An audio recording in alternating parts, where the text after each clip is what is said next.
1.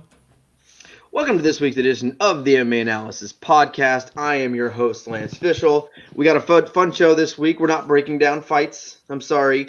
There are no fights. But we are going to review a little bit last week's card, maybe just the main event and a couple talking points. But this show is mostly going to be focused on next year. So we're going to talk about who we predict as champions. And then we're also going to talk about who a breakthrough fighter in each division could possibly be. I have not started looking yet for the breakthrough fighter of the year. So I will be doing that throughout the show to figure out, really a lot of tape study goes into this stuff. And we've been doing this for, I believe, like 10 years or so. We've been giving and I'd like to kind of go back and see like how we've done. I don't know. But I feel like some of our predictions are hilariously bad and some of them pretty good. So I will, going into this, I will recap before I say the division, who we picked last year, and then obviously who the champ is, and then what we predict for next year. But I guess before we get into that part, we saw a outrageously scared human being step in a cage last Saturday night versus the Black Beast. And it happened. It happened like we thought it, or I thought it was. And I think Wes bet him, that's a good omen right there. That doesn't happen. It finally happened. We were talking in the pre-show, and I can't think of a time I've seen someone more scared to fight. And I think if you come in like that, especially against the Black Beast, you can't do it. Dawkins was scared. He was not ready for that moment. He wasn't ready for the man, and I don't think he was ready for a main event in that spot. And looking back, and I know hindsight 2020, but is this one of the most disrespectful lines of all time? A guy like Black Beast fighting Fatty McFatterson, Chris Dawkins, and he's plus 120. Black Beast walked out there like he was taking a stroll in the park and just deaded the man and made some jokes. This is awesome. Like, inside the distance, or what a KO maybe was plus 185 or something. Like there's like a lot of times I think even Derek Lewis knows like this guy's better than me, but I can clip him. Black Beast this time was like, this dude isn't even better. He can't touch me. And he showed up. He actually like pressed forward and threw stuff, whereas he froze in that fucking Gone fight. When he throws, I mean, he's obviously insanely dangerous. And like, aren't most cops without their guns scared of big black dudes like that? You know what I'm saying? Like, he was just playing his part, Yeah. Well, he was. I think the thing that was different for Black Beast, like where he does get a little tentative and doesn't throw as much, it's usually when he might be the worst guy in the cage. And I think that causes him to be a counter striker. And he knows if he charges into Gon and like he's going to get clipped, or if he charges into someone like Ngannou or someone like that, like he could get knocked out. So he knows his own, even Curtis Blades, right? He was like, my only chance is to catch him on a counter. If I'm overly aggressive and get taken down, I'm going to get, knocked out. And I think in this one, like he was walking him down like he was just walking to get a sandwich. Like it was just nothing there. And did you see the video today that Derek Lewis posted? Yeah. He got pulled over. He got pulled over by a cop, and he put the camera down, and the cop gave him a warning, and he was basically like, "Nice try. I'm 2-0 versus Dawkins now." He's a legend, this guy. And the only guy that rivals how much money I've made off the Black Beast is Dubronx. And DraftKings had this promo that it was like plus 215 on, it was like an odds boost, plus 215 on Black Beast by KO, which is pretty shocking. Usually they limit those to like 50 or $100, but like, I don't know if there was no limit, because you can type in the amount and it'll tell you what the limit is. And but it didn't say it on there. So I typed in like 10 grand just to see what it was. I'm not betting 10 grand, obviously. And it was like, would have accepted my bet. So I was like, I guess there's no limit. So I got like a regular, normal size good bet on Derek Lewis KO plus 215, and great way to end the year. Throws his cup into the stands. Just put a nice cap on 2021. Dude's like, I don't want a title fight because they're 5 rounds. Just pay me to fucking knock out these bums. The funny thing with that is Derek Lewis ain't going 5 rounds. Like, what's he give a shit how long it is? Yeah, he's I think he got the KO record like Saturday and shit. Like, look, man, everybody knows how I feel about Derek Lewis, but look, props to the man. Like, I still don't think he's like any kind of great fighter, but when you're that big and you can hit that fucking hard, you can beat today's heavyweights, man. Like, it's that simple, and he does it. So, props to him, man. That dude's made a lot of money knocking out a lot of bums over. We'll get to it later in the show, but trying to find like a breakthrough heavyweight and that sort of stuff was fucking tough. Mine hasn't fought in almost 2 years. Boom. Is it weird to think that Derek Lewis debuted in the UFC in 2014? And he has well, really? It's only been 7 years, right? Well, I mean, whether it's long or not long, like he has if he's talented, if he's skilled, whatever we want to say about him, the guy has the most knockouts in the history of the UFC. And yes, some of those early on were versus bums. He's also knocked out a shit ton of ranked fighters. He's knocked out top 5 guys. He's knocked out guys he shouldn't beat. The Volkov knockout, the Blades knockout, this knockout, another ranked guy. Like, he's not just like, when he wins, he's knocking out these big time fighters. And, he just dominated Ngannou without knocking him out. But I mean, other than that, the guy just cleaning everyone out of there. I mean, Ngannou's clearly ducking, and that's my champ for next year. Is Derek Lewis. That's heavyweight. So that's why I have just like a kind of love-hate thing with Derek Lewis, because it's present day heavyweights. And this dude is, like you said, knocking out top 5, some of the best dudes in the world in that division. It doesn't seem right, man. It just really doesn't. The dude's been a headliner, other than when he's fought on pay-per-views and he wasn't fighting for a belt, since 2016. Yeah, he's been dead dudes that long. I know. I mean, he's underrated popular. Derek Lewis might be one of the top 5 most popular guys in the UFC to a casual fan. He's like Cerrone popular. Like, more, I think. I think it's more, because if I ask because he's on fucking Instagram and shit like that. That's why he's bigger. It's his interviews. So think of those two, yeah. Cerrone was popular to casual MMA fans. Derek Lewis is popular to some non-MMA fans because they watch the video of him taking his shorts off or telling Travis Brown's girlfriend that he wants to fuck her after knocking him out in an interview.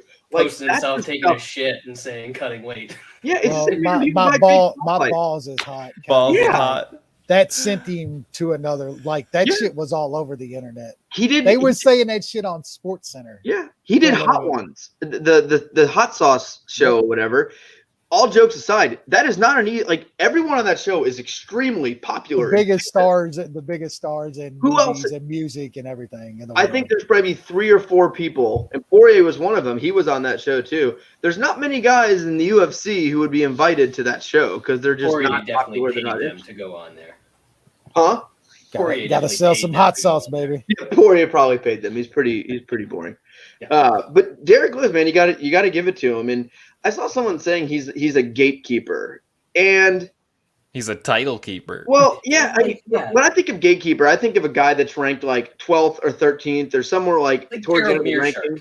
The Meerkat. He's a gatekeeper. That's a gatekeeper. Yeah. The guy with the most knockouts in UFC history, who's ranked number 3 in the world, calling him a gatekeeper is ridiculous. He is one of the best heavyweights in the world, and he has been for years. That is not a gatekeeper. Meerkat, gatekeeper. Perfect.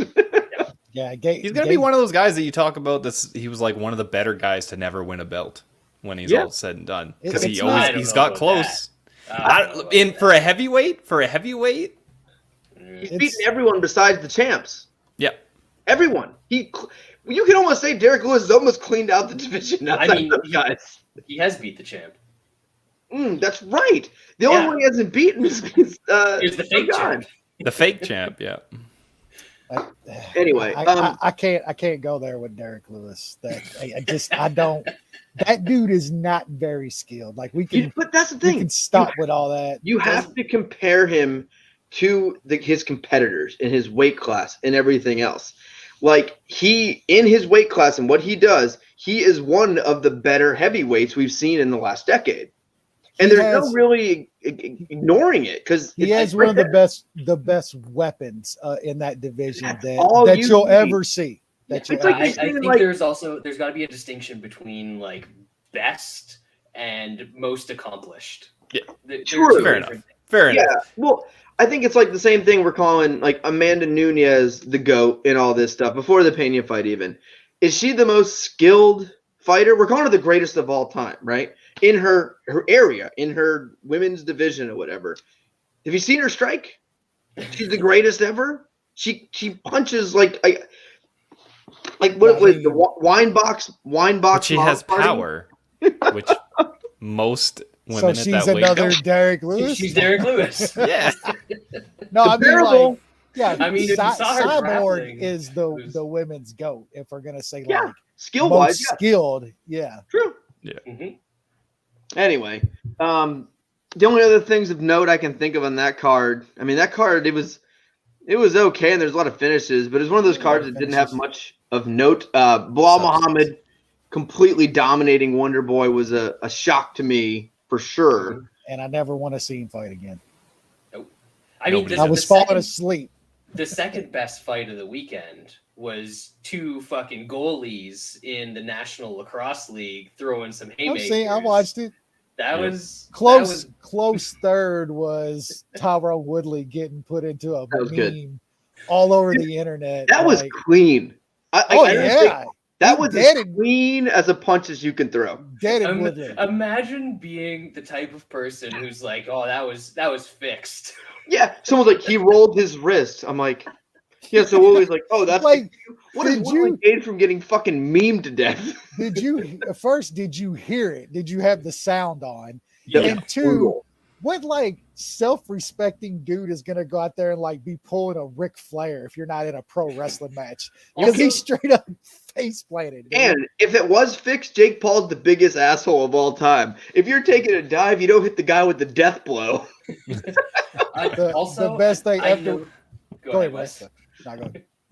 No, my phone is started correcting Woodley every time I type it to Wooly, and I noticed that it started happening after the raccoon thing because there's no D anymore. He lost the D, but I'm bump. It's all downhill from there, baby. Yeah, when your mom is over there laughing with the paws and shit after you just got knocked the fuck out. It's time to reevaluate. That was bad. Gamrot, he's good. Other than that, I can't really think of anything of note. Meerkat? We want a consensus again. The Meerkat. Meerkat. That was quite sketchy. It was man. Really all that guy close. had to do is not do exactly what he did, and he wins. Never can do. Yeah. Trademark. That was bad. Consensus did pretty well this year. We didn't do too bad. Yep. All right, Turns out you don't have to do tape study to win money in this sport. No, it's MMA. They literally hand you money. Don't tell that to some other folks. Tape. All right. You gotta. If you don't track your bets, you don't win money either. Apparently, so. Are we doing women's divisions? Yeah, we'll do women's. Champs. Yeah. We can do champs. I didn't. No even breakthrough. Look. There is no breakthrough. We're not getting a breakthrough in this shit. Like, no, it's not gonna happen. So we'll start off. Go Lance. Going back to last year's predictions, we had one person on the team that predicted this correctly in the women's strawweight division, Rose Namajunas. Do I get a point? What happens with this? I'm a WMA guy. You picked Rose. I'm a WMA. She wasn't the champ at the time, and I'm the only one that got it. But you hate her. Brad, you picked someone that hadn't fought in 3 years. I know. She's not even and in that still division hasn't. Anymore. It's incredible. It's a great pick. That is the most appropriate pick for a women's division. Mm-hmm. So I picked Rose. Sean picked Zhang. Wes picked Joanna. And Brad picked Suarez. So between Wes and Brad, their fighters went 0-0. Nailed it. No losses. I'd say that's the best result you could hope for. We were trying to manifest what we want to happen with the entire division. No fights. None. Yeah. Fair. Close. All right, so I guess we'll start off. Champ. Anyone? We'll start with Nushan. I think Rose only fights probably once and beats the Cookie Monster. Once. She hates fighting, man. Yeah, she does hate fighting. You think she'll fight She's going to fight early in the year, though, so we might get to. We might get to. I think she beats Cookie, and then whoever the hell else is in that division, she'll beat. All right. But no way she's fighting more than twice. Wes?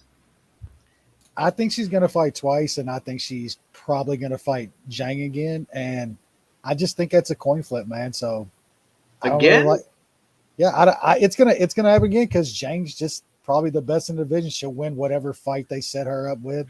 I think they fight later in the year again, and I'm going to go with Zhang just because I don't really like Rose. I think it's a coin flip fight. So I'm going to say Zhang. All right. Brad?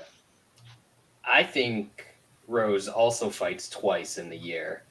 I don't know who she fights after she loses to Carla Esparza. But she's going to fight somebody.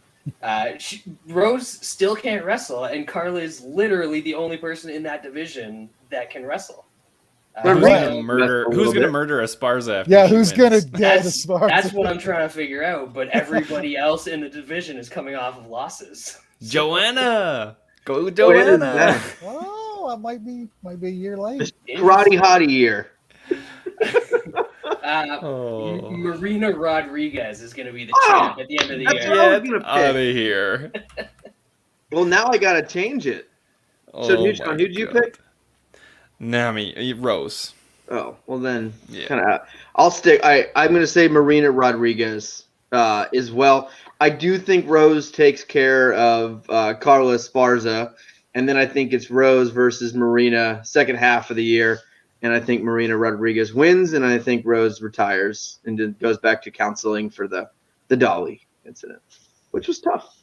Tough on her. So I'm the only one that thinks Carla Esparza is going to beat the brakes off Rose again. Yes, that's right. You guys are crazy. Correct. Yeah, that's right. Crazy. All right. You'll get a number. Now, women's flyweight division. All four of us. Someone said Hyperblue said Shockwave. That is the best.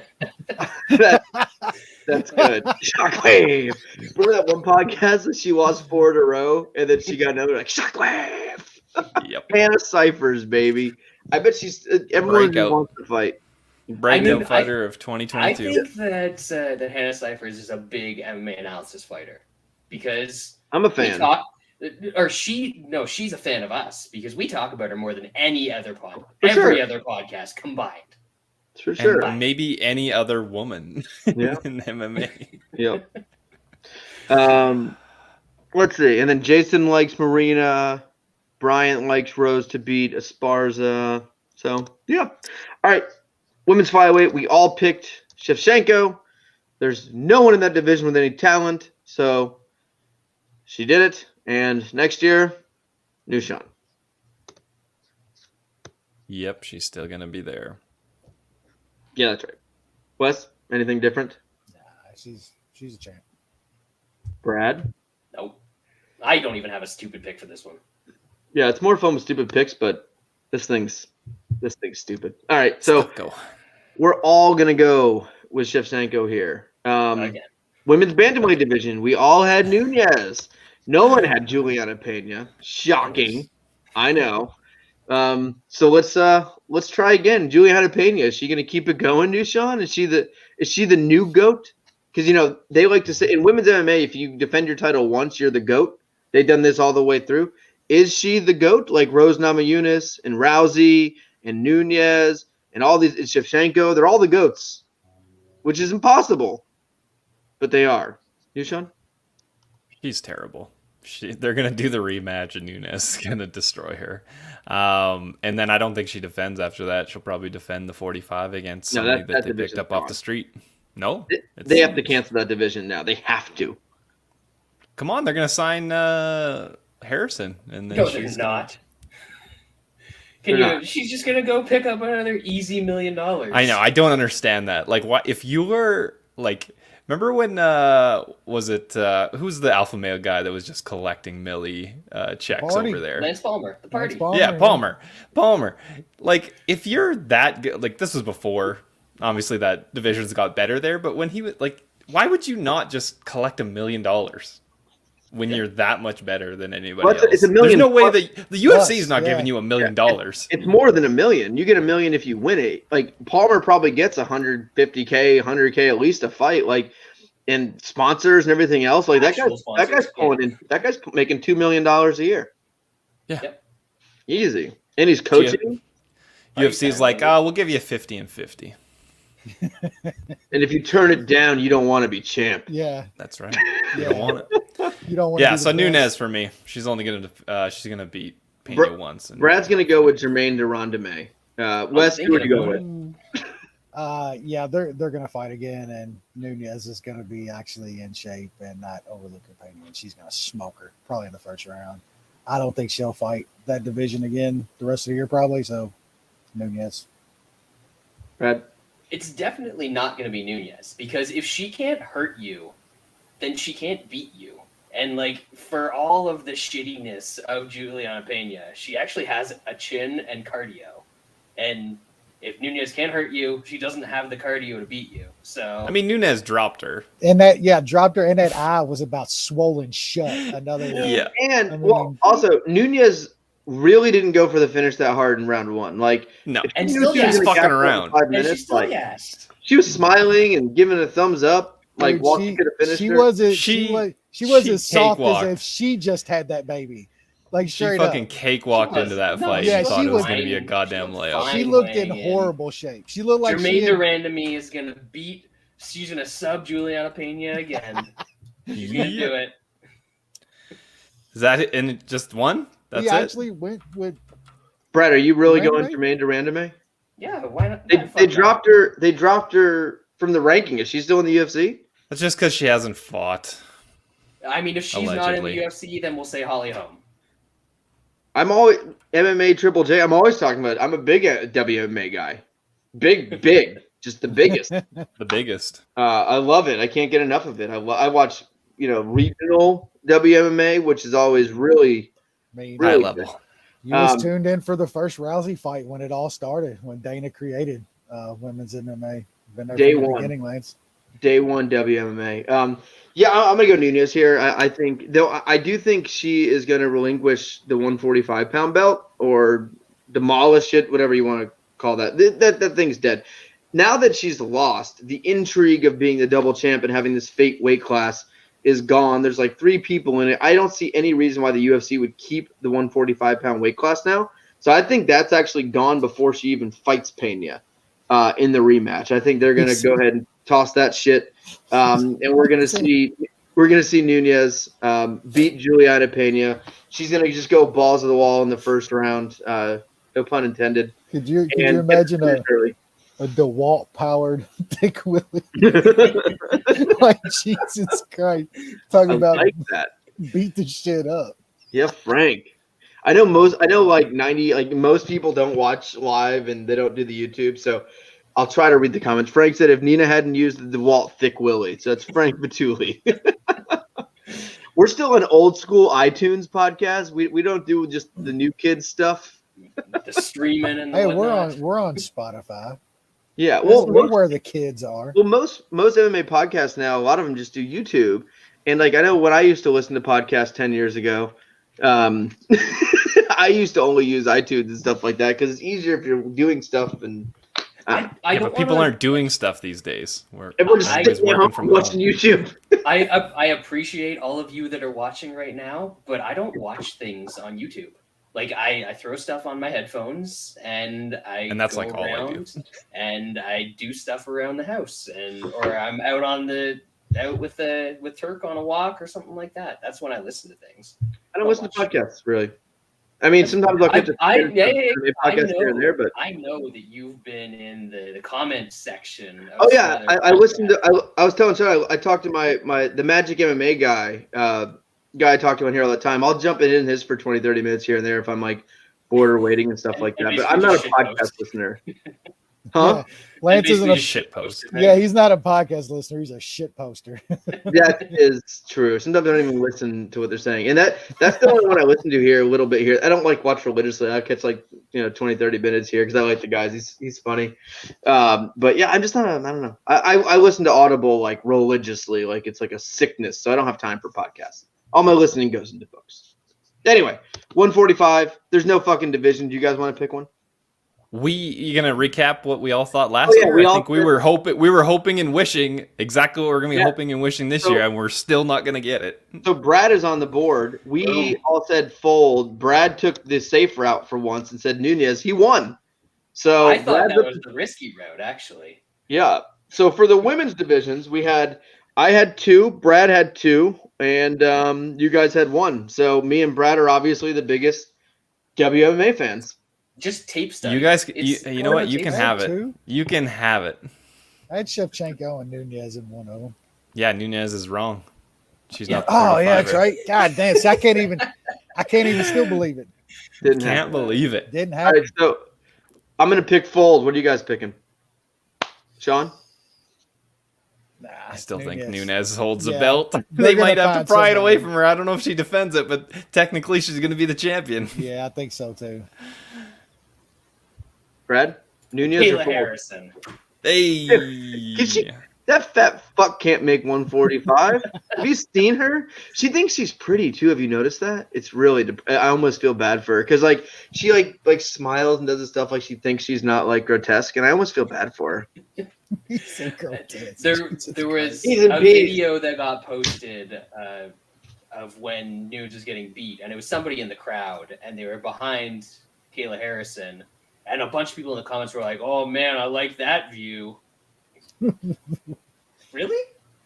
I'm not trying to be mean tonight. Yeah. I know you're in the grow up room. The I got to keep it chill. Good vibes, man. Bruh. All right, let's move on to flyweight where we did not do well. We all picked Figgy Smalls here, and we all were wrong. So yeah, we'll try again. New Sean, I'll start with you. I got to figure out. The breakthrough too. So for breakthrough, I had Manel Kape. Cop. Is it Kape or Cop? I never know. Cape. Don't we do the breakthroughs after we go through the champs? Yeah, let's do the champs first. I'm going to do the recaps now, and then you just pick both. I agree. No, Jason. that's too Kayla much. is a handsome man. It's too much. All right, fine. We'll just do that. But mine was good last year. I didn't even heard of some of these guys that you guys picked. All right. That's totally fair. Okay, New Sean, champ. I'll take Moreno. I think his toughest fight is going to be Figgy Smalls for the 3rd time, I guess. If he fights Askarov after that, I think he's better than he was in the first fight, and he smashed him in that after a slow start. So, man, Moreno's good, I guess, even though I've bet against him both times he's fought, but I'm picking him as the champ. Ugh. Wes. Yeah, I hate when we have to pick guys that are our current champs. It's not good. I'm gonna probably. Well, then you're gonna hate a lot of my bets. I'm gonna lose more. I'm gonna lose more money on Figgy probably. I still think he's more dangerous than Moreno. I don't know what's gone on these past couple fights. I still don't think. Maybe it is Moreno. Maybe Moreno has improved that much to where he's just that much better than Figueiredo at this point. I'm not convinced yet, man. I still think Figgy is very dangerous. And I think Moreno is kind of his toughest fight. He's just something about Moreno he hasn't figured out yet. I still think he can. So I'm gonna go back to Figueiredo again. I think he can get that belt back, and I think he beats Askarov as well. That's probably going to be the next guy in line.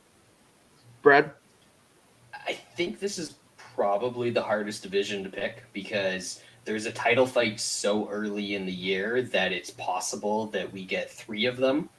And because of that sort of randomness, I'm going to go off the board a little bit. I'm going to go with my boy Pantoja. God damn it, Brad. Why do you think everything I'm about to do? I looked at him, but man, that's a tough. I think he can get there. The fight with Figueiredo was close. He beat Moreno back in the day. I think he beat Askarov. A lot of people think he beat Askarov. So I think regardless of who comes out of all of that as the champ, that he's got a legit shot to unseat them. So I'm going Pantoja. He's got a shot for sure. I thought I was going to be like different, but me and Brad, Judaism, there's a lot going on there. Plus, that's mine and Brad's boy for a while now, for like years. Well, you didn't pick him. I don't think he's going to be champ, but Brad's throwing out there. It's like everyone jumped off the Do Bronx wagon before they hop back on. I'm sticking with Pantoja here. I like Pantoja. I think the interesting thing about Moreno as champ, which I really like, and I've always liked flyweight, is he's beatable. He's beatable on the feet. He's beatable on the ground.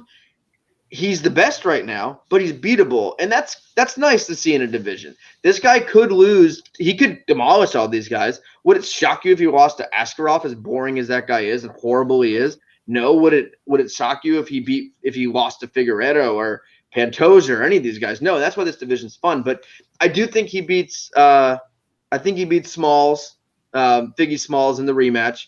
I think we're going to see Askarov versus Pantoja. Unless Moreno wants to come back quick, I don't know how Askarov can sit out for a title shot. Like, that guy's a fucking dork. I think we see Pantoja Askarov rematch. I think Pantoja gets it, and then I think he beats Moreno for the belt. So yeah, it's gonna be Alexander Pantoja. Guy's so well rounded. He's excellent. He's good. And actually fun, unlike the boring. He used to just have like a cardio problem a little bit, but he seems like that's gotten better here lately as well. Yeah. He good.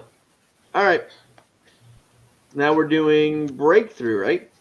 No, we're doing bantamweight. Go through all the champs. And then all the champs. And then we talk about less important fighters. I thought we were going to do champ. No, never done that. Staying in the weight class that we're talking about. Because the champions are more important than talking about breakthrough. Yeah, but if we're already talking about flyweight, keep it in the weight class. To talk about flyweight, we're going to go all the way through, and then we're going to start over again for a different weight class. And then we do breakthroughs, and then after that we do our fucking random predictions. I'm going to veto this. Hog of the year. Did you listen? We did this last year. Listen to it. The year before, we did the exact same fucking thing. Maybe I forgot because it was stupid. Lance, we don't pay you to think, Lance. We just pay you to talk. Let's just keep it the same. God damn, you guys are losers. Now, it's going to be so much harder for me to pick these breakthroughs that I haven't picked yet. Just saying. All right, because they're back to back, and you want time in between to fucking find them. Is that why you want to do it your way? Just keep all the and it flows better. It definitely flows better. But whatever. We can do it that way. We can do it that way, Lance. You get what you want all the time. So why are we stopping here? Talent. It's fine. You guys do what you want. I'm just here to provide information and commentary on these fights and make sure we keep the ball going. So we'll move on to bantamweight now. So last year I picked Henry Cejudo. I thought I was pretty close to that one. I thought about it. That's a good one. No. And then Sean and I don't know how we're gonna do this. You guys all picked Aljamain. I'm gonna say that's half a point. No, that's a point. That's a full point. He is not the interim title holder. He is the champion. Whichever way you want it. Yeah, that's the way it goes. Points later on because I was a coward. Yeah, so because he was a coward in the light heavyweight. I'm taking the points here. You betcha. Well, I don't know. I don't know if I'm feeling it. We all picked Do Bronx, just so we're all getting that point later. All right, so you guys all picked Sterling. Lame. Very correct. Very correct. 100%. All right. Well, all right. Let's do it then. What do you got for this year, new Sean? I mean, it's hard to go against Peter Yan. We've seen this guy fight a variety of guys, and he's a bit of a slow starter, and then he just destroys people. People can't keep his pace. He's got power. Seems like he has wrestling. I just have a hard time believing that anybody at 35. I mean, he's likely going to beat Sterling when they actually fight, and then TJ Dillashaw is next. Like, I don't see either of those guys winning. Yeah. Wes? Man, I want to do it. I want to go out on a limb, but do it. There's just I know what you're thinking. There's so many things that have to happen for it to happen. I think I'm just not. Yeah, and I'm just not sure it's going to happen because he can't fight Jan. He needs somehow Sterling to pull it off, or him beating Sterling, and then somebody else coming and beating him. Then him fighting Otto, because I think Otto's gonna have a fight before then. So it's just a lot of moving pieces here. I'm gonna stick with the guy that's just absolutely the best in the division. I'm gonna stay with Jan as champ, but I hope all those pieces fall together to where there's a chance for Otto to be a double champ. Brad. All right. So here's what's gonna happen. Break it down for us, Brad. Jan is gonna get sick of waiting for Aljo. He's gonna take another fight as the interim champ, defend that interim title against TJ probably, or whoever. TJ has surgery. You already lost. They already said that fight's happening in the first quarter. You start over. So that's fine. Which fight? Which fight's happening in the first quarter? Sterling one? Sterling and Jan. Like Sterling already said he's ready. You really think that fight's gonna happen? Well, in the then first they'll quarter? strip him. He's gonna pull a muscle in his neck. Will they? I think that if he fight pulls doesn't out happen. again, yeah, they'll strip him. That fight falls apart. Jan fights somebody else for the interim title. He breaks his hand during that fight. Then magically, Sterling is ready to go. Aldo steps in, fights Sterling, beats that ass. Champ. Jan isn't ready to come back until 2023. Aldo's the champ at the end of the year. Book it. Less moving parts, but some crazy shit needs to happen. What a journey that was. Lance, what's going to happen? I hate to do it, but I think Jan might be the most distant, outside of Dubrox, the most distant champ versus peers in any division right now. I can't see him losing to anyone. We talked about Moreno could lose to a bunch of different guys, and we'll talk about this throughout the night. But I think Jan might be currently the most dominant champ and a guy I can't see losing. And I know some people might say Usman, but Usman just lost 2 rounds to Colby. Usman got dropped in the first round by Gilbert Burns. He is definitely starting to show some wear and tear and that he can lose fights. And I don't know if Usman will be champ, next year. But Jan, man, I don't know how you beat this guy with the level that he's at right now. I feel like he has improved so much over the last couple of years as well. And I can't go against him. I think he's going to beat Sterling or do whatever the hell he wants to Sterling. I don't think that's very competitive. I do think he fights TJ next. TJ still has a name in the division, so I think that's who he's going to fight next. And I think he knocks TJ out. And then if he fights again, who knows who would be the third contender? A lot can happen. The only one beating Jan is probably the Georgian snooze machine. But I just don't know if we see that, in 2022. So we'll younger see. TJ against Jan would be fucking. There is none, though. That'd be one of the funnest fights that you've ever Juiced up younger TJ is gone. I know. I know. After watching like him take the 2 rounds he took from Otto and then turning it on and just mangling Otto after that, like who's beating that guy? He gets better every round. He's by far the best fighter in the division. Yeah, I mean he can take that kind of arsenal from Otto for 10 minutes. And I mean, who else is giving him that? Like that dude is insane, man. Yeah, well, sometimes with these like really dominant offensive fighters, you can say, okay, if you just get out of the first, you can take over late. We hear that a lot against guys, right? We've heard it against Adesanya. We've heard it against Aldo in the past. All these guys. Jan gets stronger as the fight goes on, and better get him out of there in the first round. Yeah, he's going to take that, and he's very methodical. And he's very smart. He is a very smart fighter. And I don't think it's just because he has good cardio why he's getting better in the 3rd, the 4th, the 5th round.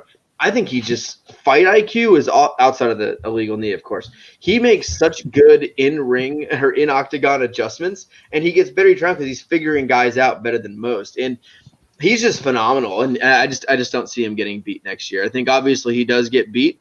And Bryant said he does get punched in the face a lot. He can be knocked out, but it hasn't happened yet. He's young enough where the chin's not gone. His chin's insane. Yeah. Like, not at this stage of his career. You're not going to one punch knock out Peter Yan. He's 135 too. It's hard to do. Yeah, it's hard to do at 135. Like I said, if Aldo was landing what he was landing on him, and he walked through it and then just obliterate him, I don't see any. There's one guy that can beat Peter Yan. Henry Cejudo. Just demolish him. He would get. I think Yan fucks him up. Yep. Yeah. Peter Yan fucks him up. I really think that people like generally underestimated Henry Cejudo, but now they really do. He's so good. I did admittedly, and I was completely wrong. He is fantastic. I just think that his style does not match up well. He needs to land. Said. He's a winner. I'm talking against Peter Yan. I get it. Specifically. I think he is the most capable if he gets back in shape of beating Yan. I also called Henry Cejudo UFC champ when he was in LFA. Humble brag. If that's when he was in LFA missing weight for everybody. Missing weight at fucking flyweight. If that's his first fight though, like him getting in shape, coming back and fighting Peter Yan first, that's bad. No, second fight. He said he was going to wreck Volkanovski first. Yeah, honestly, that's probably the easier fight. Yeah, agreed. Yeah. Absolutely, it is. Yep. All right, let's move on now to featherweight. We had one winner here. I picked Max Holloway. I was incorrect. Nushan picked Volkanovski. Wes picked Calvin Kattar. He did the worst out of us. And then Brad picked Ortega. I was close. Hey, if you listen to Brad's breakdown, it's like exactly what happened in the fight. He's like, Volkanovski's going to beat the shit out of him, but Ortega's going to catch him in something after just getting smoked. And it was so fucking tight, man. God damn. It was like a second or two from being fucking over. I put Volkanovski up like 4 or 5 levels after that fight. That dude's I always thought, because how Volkanovski fights, it's like he never really impresses you because of his style. He's pushing against the cage, being safe, but man, after that fight, I was like, Volkanovski is a legit champ. Like he's the real. Like this guy isn't. And did you guys know that he used to weigh 250 pounds and play rugby? Yeah, I've never heard that before, Lance. Yeah, I just found that out. You'd think they'd talk about something like that when it's that drastic. You know, Chris Dawkins was a cop. I Not anymore. I never thought Volkanovski would have a fight of the year contender. Yeah. It's the same with our boy, the snooze machine. Something changed this past year. Great fight. I mean, this thing that changed with Snooze Machine is he fought Marlon Moraes. Yeah, he got is a fun fight. Yeah. Oh man, they're feeding our boy to the dong, man. Jesus. Who? It's gonna be so bad. Marlon Moraes, I believe. Oh, against Song Yadong. He's the dead man walking. Moraes has why do we keep giving these guys that can literally knock his head off, man? Bad. All right, featherweight. Nushan. It's boring, but I'm going with Volkanovski. Obviously, I'm sure he's going to fight Holloway again, and it's going to be a very close fight. I don't know. The judges seem to like what he does just a tiny bit more. Other than that, I don't think anybody can touch him in this division. So if he loses to Holloway and Holloway wins it, then that's kind of the way it is. But I don't see anybody else other than those two guys. This is a good division. I would say 1 through 15, but this is not a great division in terms of guys who can beat the champ right now. When Giga's what everyone's talking about because he invented a liver kick, I think we got some fucking issues. I think it's tough because they're very close in skill after Holloway and Ortega, and so they'll win one but then lose one. Yeah. They can't really. Nobody can get really a streak going, so it's it's tough. To me, there's a clear 1A, 1B, and then kind of everyone else. And I know Ortega almost got that win, but I think he's obviously levels below Max Holloway and Volkanovski. But the 1A and 1B are dominant. They're dominant, and they would beat almost everyone in the division. They would beat everyone, but not very wide margin as well. But Wes, you see anything changing hands this year? Is it Holloway or is it Volk? I'm going back to Max, man. I still think he's the better dude. I think he won the last fight. It's all they're coin flip rounds though, man. They're just so close. It's going to be on a given night what the judges are seeing. The only thing is, I think after that last Volk fight, maybe he gets into some more. He gets into some more exchanges. He tries to be a little bit more entertaining at this stage now, and I hope so, because if that's the case, Max goes to work, and Max looks a whole lot better in those situations. And even if he doesn't, like I said, we're really flipping a coin against these two guys. They are so far ahead of the rest of the division. I just still think Max is the better guy, and on any given night, I don't know what these judges are looking at, man, because even in these close fights between them, Max looks better to me. Like he's landing the bigger stuff. Volkanovski just gets off with these kicks, these little calf kicks, and this shit. I don't know what these judges are looking at half the time. So I'm going to go with the guy who I think is better and better looking doing it when he's fighting his style. So let's say Max is the champ. Fred. Off the board. I know. Oh, shocking. God. Here we go. Shocking. AJ McKee. I knew you were going to say that. I literally knew you were going to say that. I was 100% certain you were going to say AJ McKee when you said off the board. That's not happening. That's not going to happen. If the UFC has been more open than ever about bringing in Bellator guys and giving them immediate shots. Yeah, but not a young current champ that Bellator would never let up. Yeah, that's but paying Scott paid real money. Terrible MMA promoter. And he is so bad at promoting MMA that he will let AJ McKee go. He groomed AJ McKee though. Like all these other guys weren't his like, dudes. Is that like I don't know. There's supposedly there's been No. McKee's asking for more money, so there is obviously something there. Yeah. So I think the only person that can beat either one of those two guys in the world right now is AJ McKee. So I'm just going to throw a dart and say that he comes over to the UFC. I think if he comes over, he gets an immediate shot, and that kid does wild shit and pulls it off. He could beat Volk. Yeah, I agree. I do agree with you on that. Is if there's one dude in the world that could to beat those guys, yeah. And in this case, if my pick is wrong, it won't look so stupid. It'll just look stupid in the fact that I thought he was going to come over to the UFC. Like my Cejudo pick. Yeah. Sure. I think Volk defends. I don't know if he fights. I don't know what's next in this division. I don't think there's a clear path. Like, are they really going to give Max? Are we going to see Max Volk 3 when not only did Volk win the first two, whether you agree or not, but those fights sucked. They were terrible. Those were really bad fights. Like it wasn't like the Ortega Volk fight, some of the other action-packed fights. Like it's hard to give a trilogy with that'd be like, hey guys, we're seeing Woodley Wonderboy 3.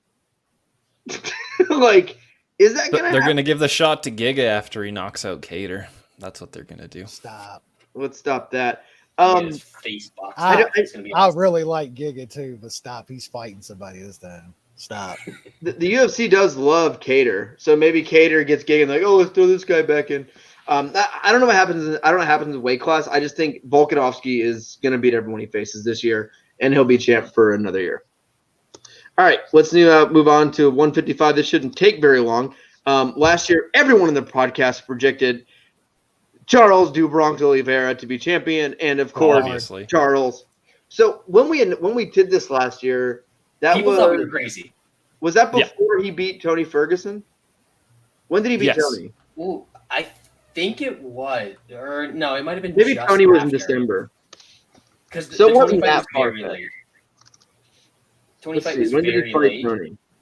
But there was still like all of the Poirier McGregor stuff. So he had just beat Tony. Yeah, he beat Tony in middle of December. So it was after that. Remember they were saying that Ferguson was faded and shit now, that Yeah. That Bill Bronx had beaten a faded Tony Ferguson at this point. Well, also they were talking about it could be Poirier versus Gaethje, and it could be all this other stuff, and we didn't know what's happened with Conor at that point, so it's kind of there.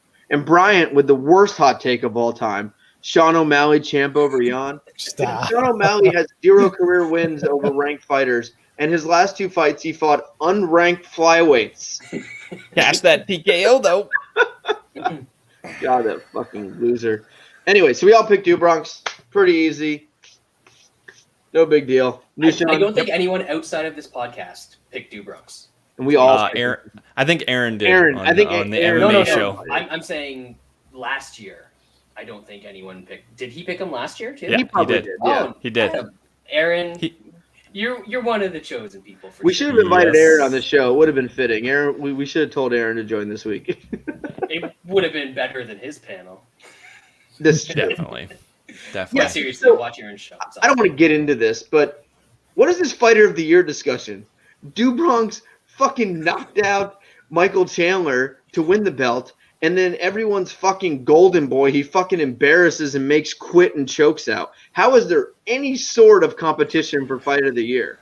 But wait, the competition is Usman, who beat a journeyman he already beat another guy he already beat, and beat a lightweight.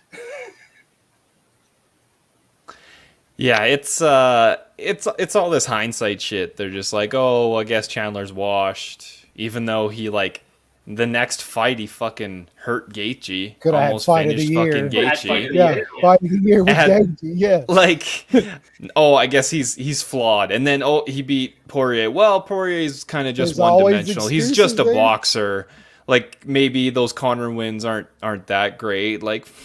He still ain't getting his due. The Conor wins aren't that great now, but if he beat Bronx, everyone was going to give him Fighter of the Year. Yeah. Bonkers. Yeah. So this is obviously easy. It's Bronx for me. So how he does it? Yeah. How he does it is the more important question. I don't know. I've recently been seeing, he's trying to talk Conor up in May or something to fight him. I don't think that fight happens. No, it's not. I think he fights Gaethje and he beats Gaethje, and then after that, I think he fights. Yeah. I think he fights Mac and Cheese. I don't think he's gonna fight Conor, and I think he's gonna sub that dude, and then people will finally jump on the fucking train. He would be the guy. Imagine if you beat Tony Ferguson, Michael Chandler, Dustin Poirier, Justin Gaethje, and Makhachev. That is the greatest lightweight who's ever lived. Yeah. No doubt. That's a filthy run. I have a different path. That's a John Jones prime type run right there. Minus the wife beating and pregnancy. Yeah, so I unfortunately I don't think he gets that Conor payday, which is a bit sad, but he's just gonna be continually adding to his fucking record of submissions and finishes that won't be touched. So yeah, I think he beats Gaethje, beats Mac and Cheese. I don't think he fights 3 times. Wes? Well, I mean, it's definitely Bronx as the champ. I actually think that's probably one of my easier picks in every weight class. Even though the division is very good. There's a lot of decent dudes in this division. I think Sean hit it exactly right. He's going to fight Gaethje next. That's the fight they're going to make.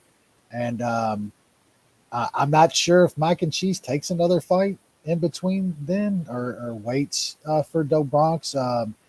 Even if he does take another fight. Doesn't he have a fight? He's fighting Dariush. Yeah, he's gonna beat Dariush. Yeah, he'll beat Dariush, and then they'll line up the Bronx fight. And I think he's gonna get choked. We know what the dude does. He's not gonna finish Bronx with anything. So we got 25 minutes. Better not strike with Bronx either. Well, I mean, he's gonna be shooting takedowns from the start. There's no ways. And I mean, when it gets there, I don't care if Bronx is on his back or not. We're gonna have 25 minutes of you trying to grapple with Bronx. I like my chances there, and I mean that's if he doesn't get hit with something on the way in at this point. So yeah, I think Sean's got that right. He'll fight a couple times this year. Do we get 3? I don't know. He's not usually that active. It's usually a couple times a year at this point, I think so. Yeah, Do Bronx, and I mean, does he finally get the respect if he? So even if he beats Gaethje next time, they're going to say Gaethje's washed too. You can't. Like, no, they will. They will, man. No, I don't know. I didn't see a single person minimizing his win over Dustin Poirier. Maybe I see different stuff. After that fight, I feel like everyone was like, "Oh shit, this dude's the real." Well, I mean that night, yeah, I thought he did, but I still think we're going to turn around and watch how many people pick Gaethje to beat him in that fight. Watch. Yep. You're going to have a lot. The worst. I mean, I get it, right? Gaethje is a guy that can finish you with one shot, but that's having respect at this point, to where you're the champ and you're beating all these dudes. How are you still being picked against every single time? Yeah, and the underdog. But he's like he minus won't be an 200. underdog. The line was like minus 200. I mean, but come fight time, we'll see about that, because at 2-1, I even think a lot of quote unquote smarter MMA people are going to probably be taking a shot on Justin Gaethje at that kind of price. We're still going to get inside at plus money. Don't worry. Yeah. They took a shot on Gaethje. I took a shot on Gaethje against Khabib at not too far off of that price. So they're definitely going to do it against DuBron. Brad, what you got? Same thing. I think there's only 2 fights for him this year. He chokes out Gaethje, and then I think people forget that Mac and Cheese got absolutely obliterated by Adriano Martins. So that's a terrible fight for Mac and Cheese. It's the easiest matchup in the division for DuBronx. Yeah, and the thing is, they're all like, "Oh, he's gonna like Dagestani handcuffs and whatever the fuck that means." Armbar. He's used. Yeah, exactly. That dude's used to people that are trying to not grapple with him. So they try and get up, and he's able to like pull their wrists out and actually get on top of them. DuBronx wants to grapple with. He's gonna be fine going. He's gonna laugh as he's taking him down. I mean, if the fight even gets to that point. So DuBronx, I mean, he's gonna did the damn thing again. Is what he does. I mean, imagine a fight. Everyone talking about this Makhachev shit. Like, can you think of a fight where like DuBronx should keep it standing? Because he's like his biggest way to win is keep it standing. Think how easy of a win that is. Like, hey, if he keeps it standing, he wins easy. And if this guy shoots on him, he's gonna die. Like, give me a break. I don't think those chances at a neck. All of those chances to get a neck. It's too easy. The reason he only fights twice is because, like, after he kills Makhachev, nobody's gonna want to fight him. Terrified. Yeah. They're not gonna find a fight for him. It depends how quick he fights. If DuBronx fights when me and Wes are in Vegas in March versus Gaethje, which I think is possible, there's still no main event announced for that UFC 272 pay-per-view in March. I think he could possibly fight 3 times if he fights in March, because I think that's obviously more possibilities, because he usually fights every 4 or 5 months. I don't think he fights. I don't know. He might, maybe if he fights a 3rd time. I think he fights Gaethje next. I think that's pretty clear at this point.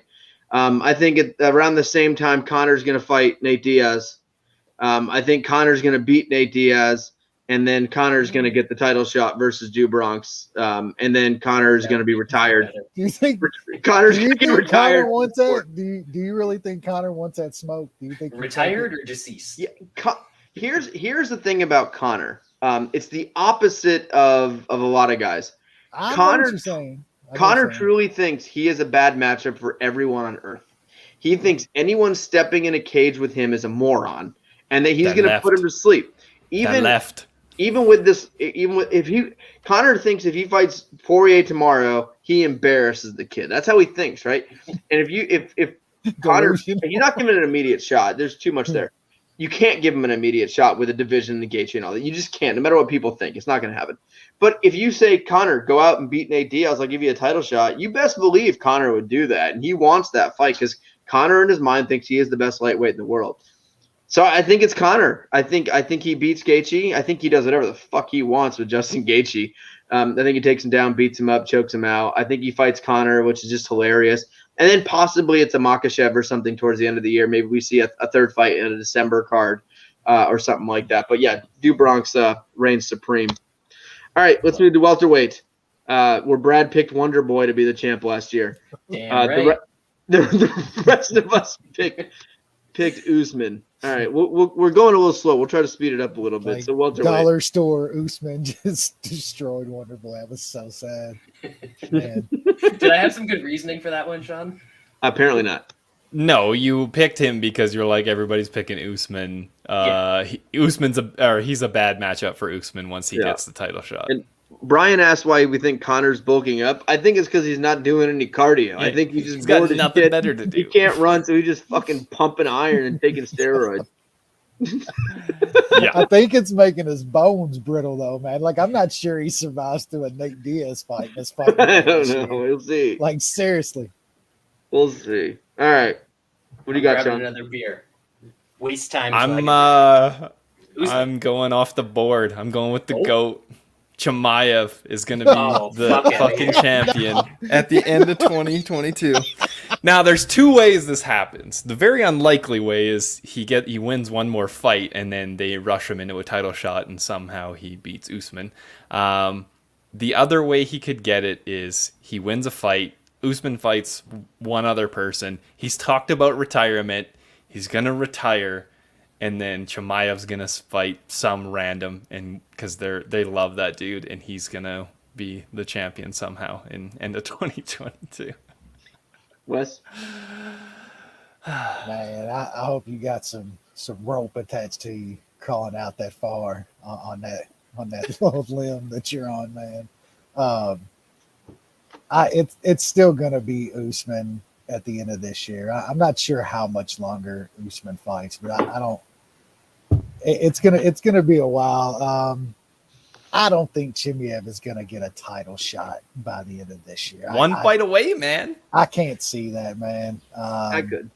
And even if he does, like, are we saying if it's Usman that he's I don't know. Usman was getting lit up by Colby Covington. We should question his striking offense has come a long way, but that defense is still fucking trash. Has Chimaev like hit anybody on the feet yet though? Like, we don't have time for all this debate.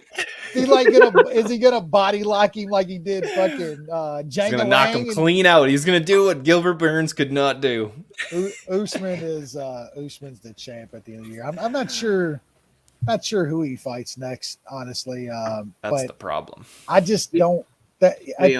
He might go months though into the year without even fighting. So he might only fight once this year. It's going to be a problem. I'm not sure who they get to fight next, but he's pretty active. He's a pretty active usually. But after like beating Kobe again, like what's really there? And like he's talked openly about not having anything that's getting him up for fights and stuff. That and he moves to Colorado for fight camps and he can't see his kids and his wife and shit like that.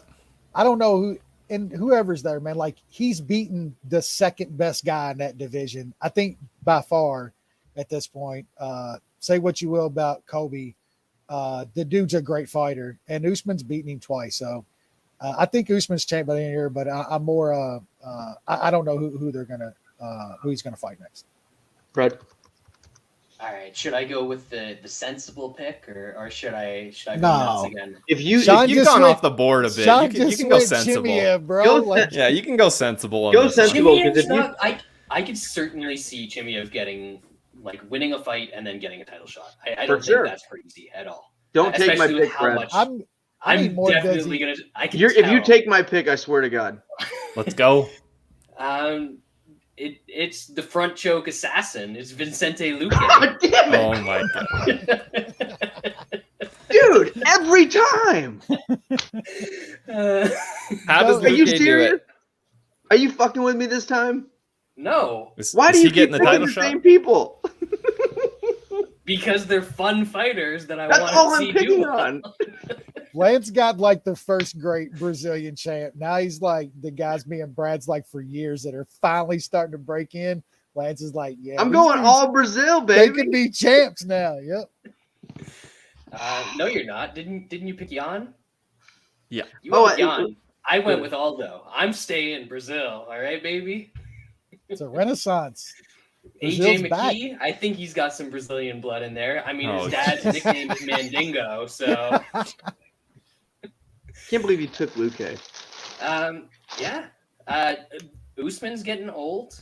I could see a scenario where Usman only fights once in this year and holds onto the belt. So that's the sensible pick. But I think if he fights twice, the second fight is Luque, and Luque's dangerous for everybody. He's like Dubronk's light, even though he's heavier. He's Dubronk's light. He'll fuck you up on the feet. He's got great subs and a hell of a chin and durability. So yeah, I'm going Luque. So he does get hit. So the who man is never sniffing a title shot, is he? Who? Exactly. So I'll give my breakdown.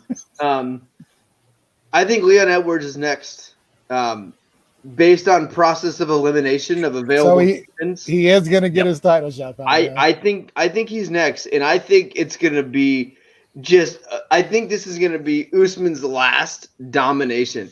I think it's going to be just the beating. I think Usman's going to be so tired 4 months later from the beating he's going to put on Leon Edwards. Edwards is going to have nothing for him. He is going to beat the just piss and shit out of Leon Edwards. I think Luque is going to get another fight. I don't know who he fights. Maybe I don't know. I don't know who he fights. I mean, maybe you can think of him and Burns are buddies, right? Probably. Yeah. They're Brazilian. Yeah. Don't well, I think they both train at the same place. Yeah, so maybe that's not it. But I think Luque gets someone.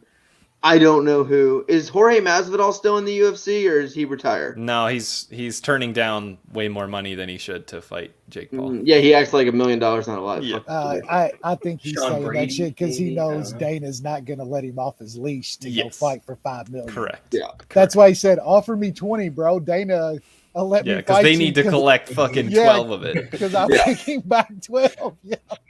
So I'll say Luque fights someone, and then I think he gets the shot versus Usman in the second half of the year, just because there's no one else at that point, and I think he beats him if he gets title shot. You never know. It's hard for a guy like Luque. He's not outrageously popular, but he's outrageously dangerous, and I think he would be a tough style for Usman. So I love that we have two more Luque picks than Usman picks. Yeah, I think good. Luque though is a good style because Usman struggles with a guy that can come on and put some pace on him. Man, we've seen it.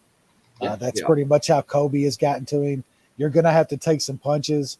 Look at Luque's chin over the years. Like the man takes it has get cracked though. but his recovery and his chin is insane, man. Yeah. And if you shoot a desperation shot on that dude, you're done. That's a bad idea. It just happened. Like, All right. Middleweight division. I had Costa. Brad had Costa. You guys had Adesanya. We got to go quicker. Quicker picks now. we got some shit divisions coming up. Yeah, don't worry. The next ones will be quick. I got Adesanya. I think he beats Whitaker. And then I think he beats Cannonier. And he fights twice this year. Wes? Yeah, Izzy. It's who do you think's probably going to win between him and Whitaker? And I think he's going to beat Whitaker again. Guess it's Cannonier after that, possibly. I think he smokes him even worse than Whitaker. Even if Izzy loses to Whitaker, he'll get an instant rematch. Yep, I believe. And and that's another chance to win again. So. I don't think he loses to Whitaker personally. Izzy's champ. Brad? Man, come on. I can't just pick the champ. Boring. We know, and that's why you and Lance have the least amount of points from last year. I won, by the way. I got 7, and I had the Wes got least? 6. Yes. Nobody cares. Are you sure? I picked Derek Lewis at heavyweight. You know what's going to be better than getting the most points? I don't think I had the least. When I'm second least. right, What? When I'm right about Sean Strickland being the middleweight champ at the end of the year. There we go. I had 5. That's pretty good. Yeah, How I many know. do you have? I had 7. Wes had 6, and Brad had 4. But you guys are And so a half, fucking boring. 4.5. Me and Brad should get like 1.5 for each pick. We're trying to make the actual picks that That's John boring. Strickland, the fucking we're sociopath. rolling dice here. Yeah, in a I mean, couple he's months, either going to be man. the champ or he's going to be in jail. Could you imagine if they put Gagey Do Bronx on that Las Vegas trip? Oh, we're going. I mean, how many White Russians are we gonna have to drink even before we go to the venue? We'll go to the sports book and bet like you bet all those $50 favorite to show bets at the horse track, so you get a drink ticket every time, and then we'll have like 72 Habibs. Oh yeah. All right, Who you Brad, got, Lance? John Strickland. Yeah. I'm picking Robert Whitaker. Okay. I think he's going to beat Izzy. I think Izzy landed that early shot, and I think Whitaker might be the overall better guy. And I think Izzy caught him. I think Izzy's a piece of shit, garbage person, and I think he's going to lose. All right. Dark horse, Alex Pereira. No. More on that later, Brad. Get out of here, Sean. He's already stealing my shit. So light heavyweight division. We're doing that on breakthroughs. What they just light heavyweight division. Sean and Wes, fucking losers. Yeah. Sean and Wes picked Adesanya. Me and Brad, Glover Teixeira, the garage weight champion. What are you guys thinking? Brad only gets shut your mouth, Sean. Brad only gets half a point. Stupid whore. Interim, yeah. Brad said Glover interim. That's because I thought Izzy was going to be a coward and run away, but it didn't even matter because he didn't even win. So. Yep, we fucked up. We should have known better. I think it's Glover, man. I know everybody's going to count him out, just kind of like they did with Bronx. They're going to say, oh, Yuri's going to come in and kill him. And sure, Yuri's going to drop him, but we know what's going to happen after that. Glover gets a takedown and sub in 30 seconds later.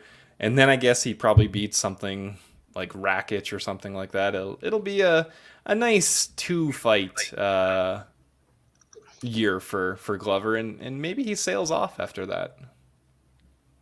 Wes? Yeah, it's the garage, man. And I think the next fight is Yuri, and I think it's a proper Glover fight, unlike the last fight. Yeah, the last one was too easy. Yeah, I think he's absolutely going to be in the shit in this next fight, and he's going to do what he does. He's going to win. I don't know. After that, who knows, man? Maybe Jan gets a win over somebody. They do that rematch. I don't know, but any of those dudes, I think Glover has a legitimate shot against. So, yeah, Yuri's probably his toughest fight for sure. It's going to be a Glover fight, but garage man champ. Brian said he wants me to pick Bearju. If the fight happened. Yes. Brad? Wow, really? Duh. You think Bearju subs Glover? If he feels like it. Sad. Could you imagine the bombs coming down on Bearju with Glover on top of him? Yeah, he just ducks one. I think Glover only fights once this year. He already said he wants to take some time off, take some time away. He's earned it. And then he's going to come back, middle-ish of the year, maybe a little bit before that. I don't think that the Yuri fight is going to be a typical Glover fight. I think that dude jumps around so much and puts himself off balance so much that he's practically going to take himself down. And once Glover gets on top of that dude, it's a wrap. It is done for. And then Glover's not going to rush. He's an old man. He values time. He understands the process of life. And he will retire, but early in 2023. At the end of 2022, still the champ, Glover. This division is a bag of shit. This might be outside of Glover, of course. This might be the worst any division, non-women's, has ever been in UFC history. There's just nothing here. Who's the third-ranked fighter in the division? Alexander Rakic. Holy shit. That guy sucks. Lance, I thought you were going to take Magomed Ankalaev. Anthony Smith is fourth.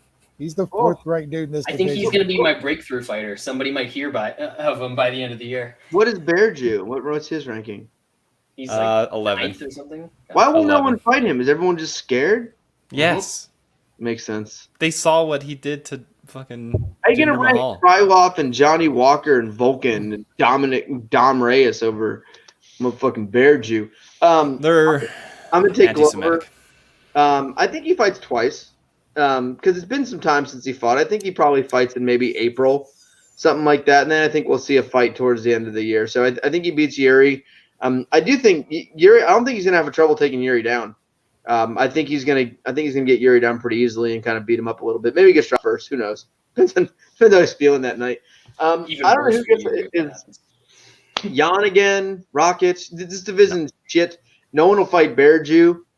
Everyone's scared, running scared. But yeah, I'll take Glove. I can't go against my boy. All right, heavyweight. No. Heavyweight. I took the Black Beast. I was smart. Pretty close. Pretty close. You guys boring. Took Ngannou. It wasn't boring. He wasn't even the champ at the start of last year. He was like minus 300 versus Stipe, wasn't he? He was minus like one. Wasn't he like minus 150 or something? Who didn't bet Ngannou against Stipe? Well, dumb people. And then Brad had several people that didn't fight. I know. His picks. Have you seen my picks this year? Brad, how many people did you pick that didn't fight? I feel like those should count for like half a point each. Well, yeah, creativity. All right, what do you got, Sean? Ngannou? No, I'm going off the board. I think there's going to be no champion by the end of 2022. I think here I'm. I know. Champion. No, it's going to. Isn't he?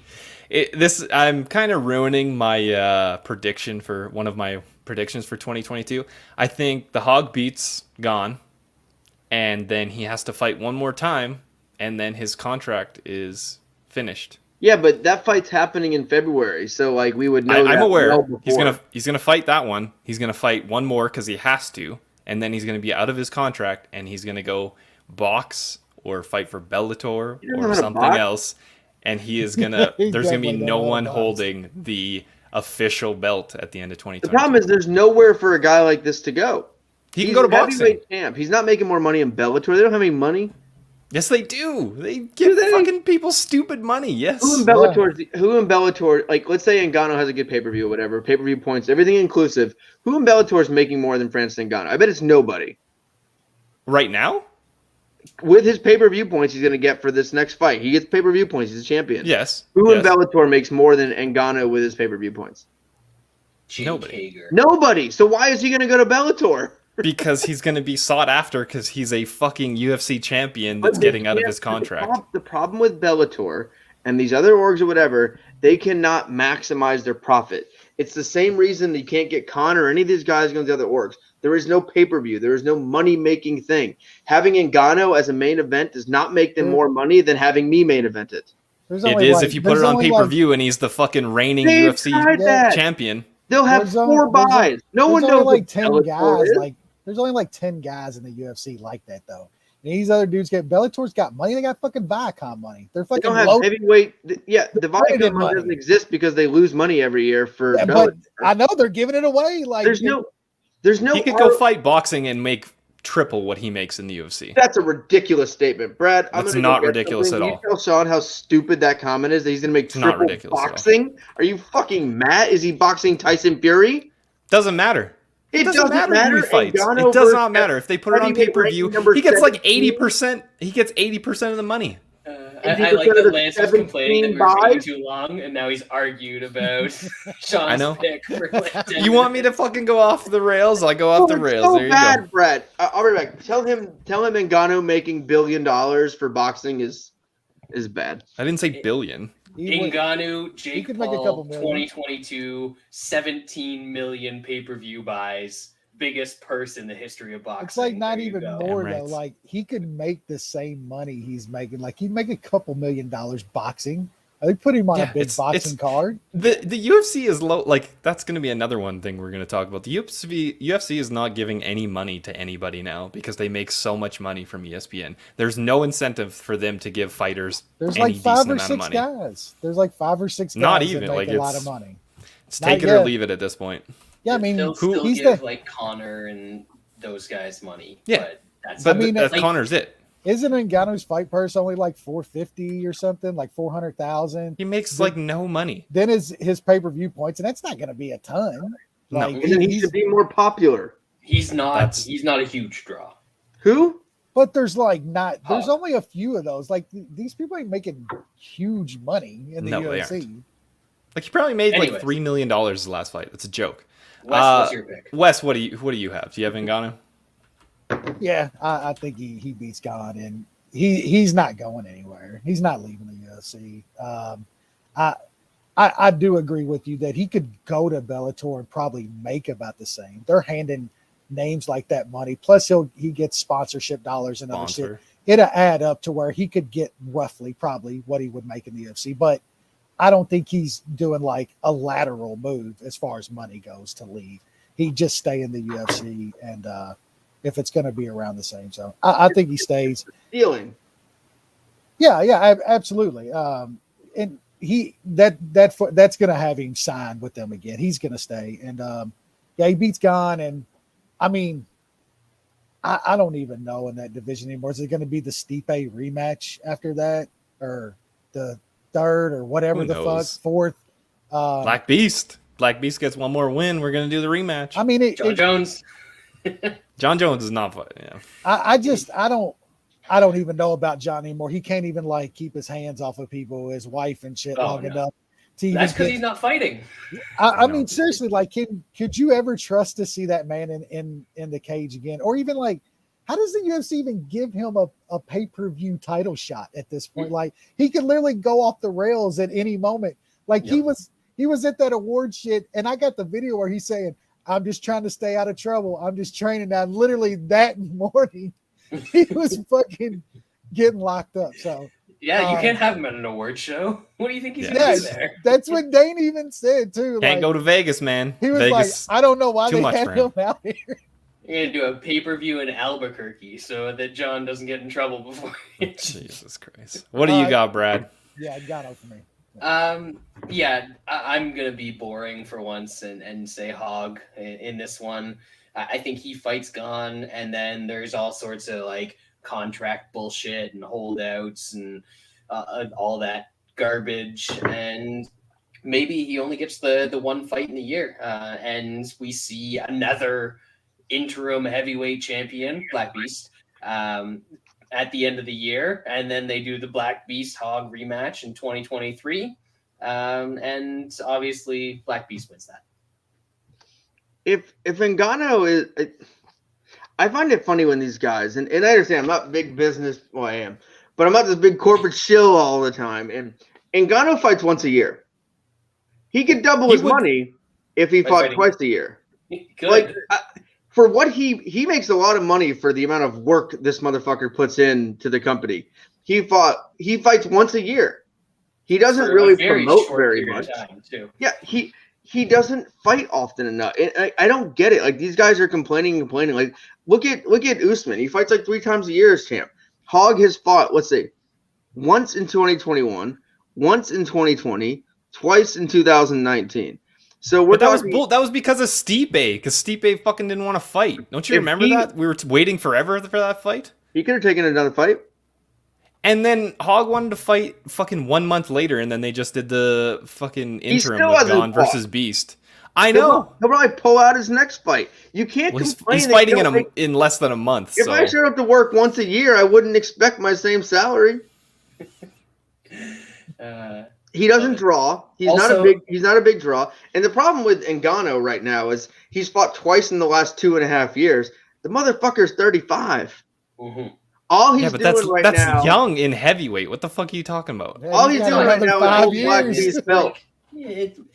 But you mentioned Usman. How much did Usman's stock go up by fighting 3 times this year?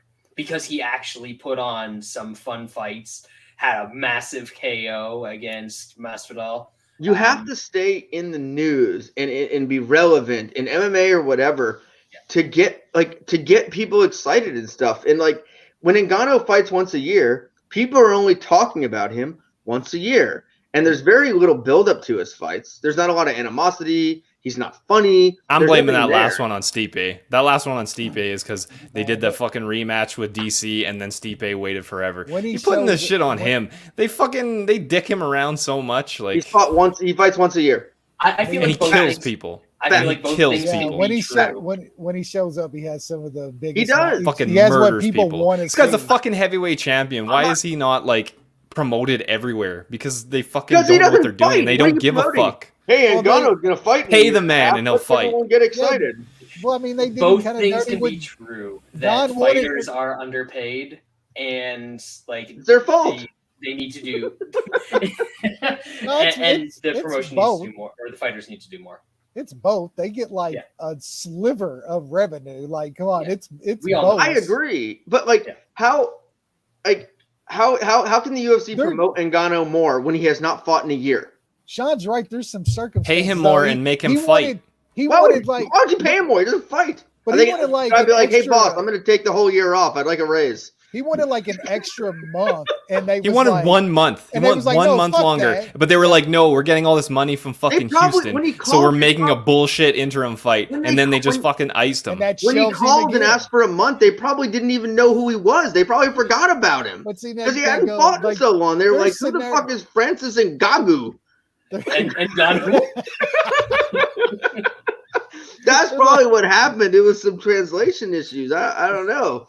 But he's good. He is good. But this dude has fought very, very little. He's 35 years old. And Black Beast is going to take that belt in the second half. Black Beast is like 38 or some shit. Yeah. It doesn't matter. He's fine. Oh, that doesn't matter. Yeah. There's no contenders. Black Beast is getting a title shot. If Ngannou wins, Black Beast is next for him. 100%. Who else is there? So Who else is there? There's no one else to fight. And we've already seen Ngannou, just the fear in that guy's eyes when he stepped in the cage. He didn't know what to do except stand there and complain about his money. So he just sat there and just got his fucking ass kicked by Black Beast. I had that Black Beast doesn't want to fight in 5-round fights, so I guess he's not getting the. He doesn't need 5 rounds. Ngannou will start bitching about his pay halfway through the first and walk out of the cage and he'll win by forfeit. He'll do whatever he wants. So Black Beast, champion. Ngannou, he's gonna go to Bellator and get knocked out by Ryan Bader for like $15. What a loser that guy is. All right, let's move on. Watch your tone with the hog, you asshole. We're taking away the nickname. You can't fight once every 8 years and complain about money all the time because they're the hog. We've rejected the nickname. He hasn't any. All right, let's move on now to the breakthrough fighters of the year, which I haven't looked at it. All right, you forgot. You go last in all of these anyway. Mm-hmm. I got to pull up things real quick because it's hard to break through. It's not as easy. Flyweight. Last year I had Cop. Good one. Brad had Sean had David Dvoriak. I don't know who that is. He fought once. That was not bad. Yeah, he fought once, but he fought once. He was supposed to fight Paiva, and then Paiva got fat and went to fucking bantamweight, so he had to beat some scrub. But Wes had JP buys. He got not so good. He lost all his fights. He got cut, and then his wife divorced him. That's a rough. You put the Ben curse on JP buys. Holy that count as like shit. -3. There will never be a better pick. Like if AJ McKee dies, that won't be as bad as West Breaker Fighter. JP buys. The only way if you could tell if Ben would have done that instead of me is JP Pies would have just died. That's it. Like I fucked. That was the capper. He Yeah. lost all his fights, got cut, Got and his divorced. wife dumped him because he's a loser. That is the best. That is the best. Brad picked Albazi. I legit don't know who that is. He fought once, he won, and he's ranked number 11. All right. Point There land. you go. Cop, definitely. All right, Sean, you go first. I'm gonna figure something out.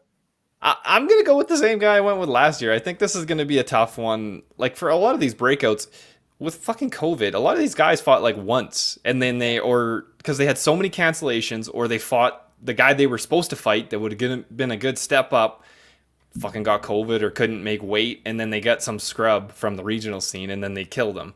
So, I don't know. A lot of mine are going to be a lot of what I picked last year, so I'm taking David Dvorak. I don't want to take anybody. But whoa, hold on. David Dvorak is ranked number 10. That's fair. So what I'm saying, we talked about this a lot last year. I know.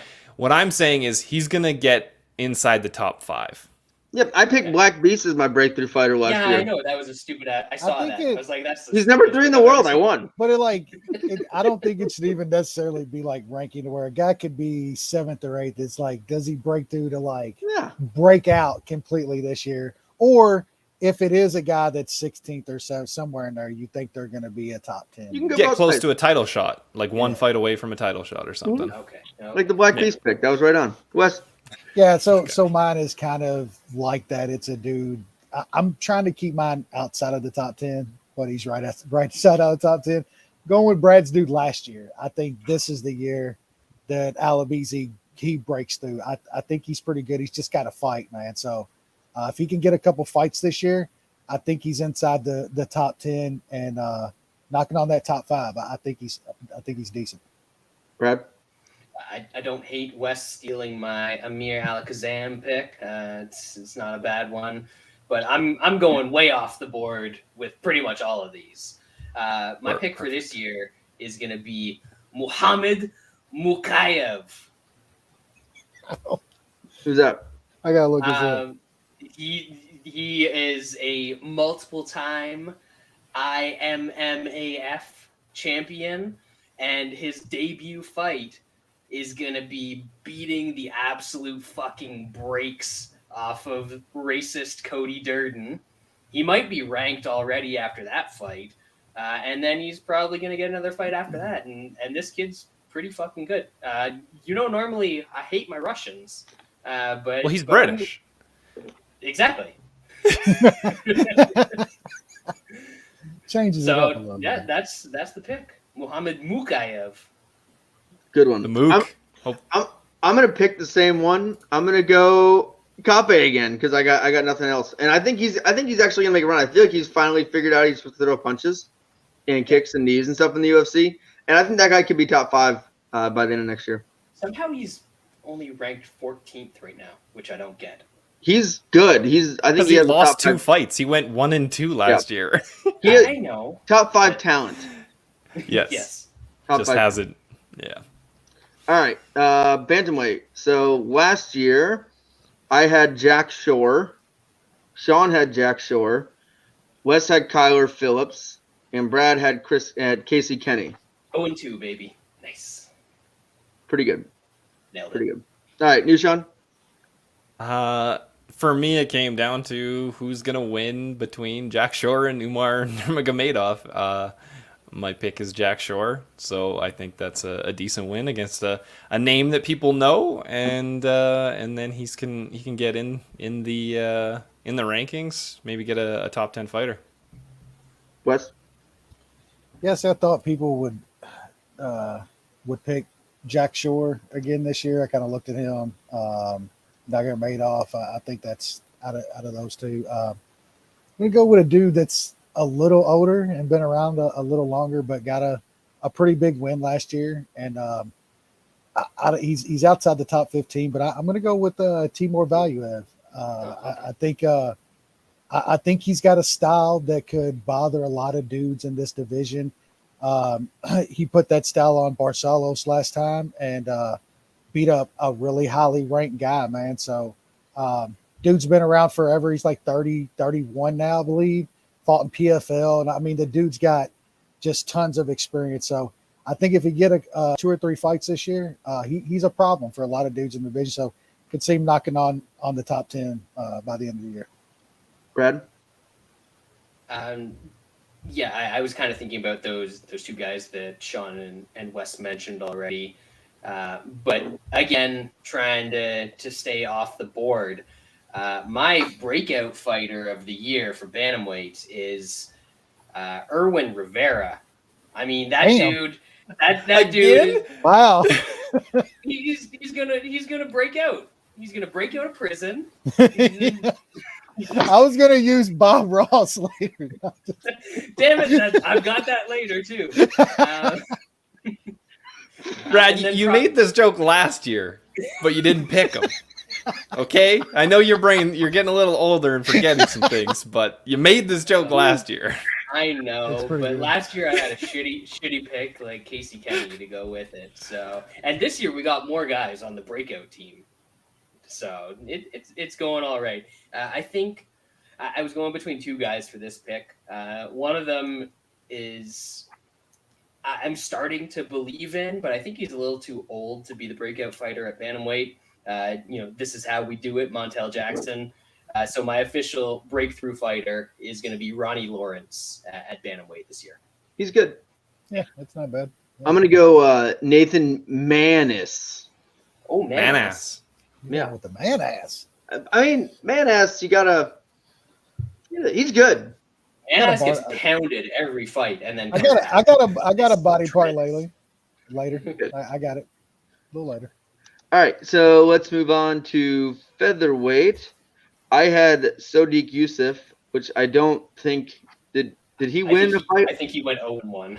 I think he fought once. He didn't do good. Sean had Ryan Hall.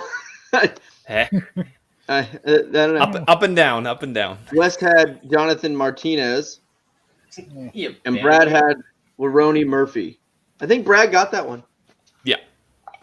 Not great, though. Not great all around.